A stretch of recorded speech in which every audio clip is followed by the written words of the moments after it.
Encore un petit effort et la France et l'Italie seront de nouveau réunies. Les fraiseuses avancent lentement car ici, à 2200 mètres d'altitude, au pied du Mont Blanc, la route est encore recouverte par plus de 2 mètres de neige. Mais malgré les récentes intempéries, les personnels de déneigement des deux pays ont tenu les délais. Au préalable, nous avons fait plus d'une semaine et demie de travail de déneigement entre la Rosière et le col du Petit Saint-Bernard, avec 3 fraises respectivement. Il n'en reste plus que 2 pour la phase finale de l'ouverture du col du Petit Saint-Bernard.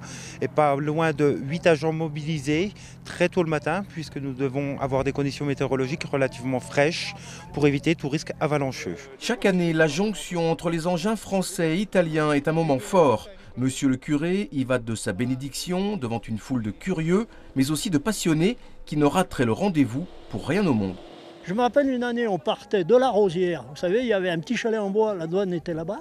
Pour venir ici, il n'y avait qu'une tranchée tout le long. On ne voyait pas le bas-côté de la route du côté en bas. Nous, on avait subi une marmotte, la pauvre, elle ne pouvait pas se sauver.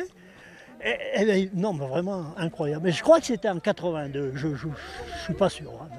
Et puis bien sûr, il y a les courageux, les cyclistes qui n'hésitent pas à braver le froid pour franchir ce col mythique. C'est la fin de l'hiver, c'est le retour vers l'Italie, parce qu'on a des amis en Italie qu'on va voir régulièrement. Et du coup, oui, on l'attend toujours avec une grande impatience.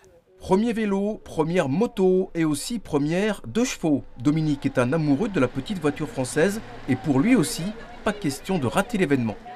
Ah, bien sûr, c'est un moment important pour toute la vie de la vallée. Et donc, comme la 2 chevaux fait partie de la vie de la vallée, c'est important que la 2 chevaux soit là ce jour-là. Vous avez fait l'ouverture avec votre 2 chevaux? Voilà, tous les ans. Si vous souhaitez vous rendre dans la vallée d'Aoste, la route du col est donc désormais praticable. Au total, près de 200 000 mètres cubes de neige auront été enlevés côté français.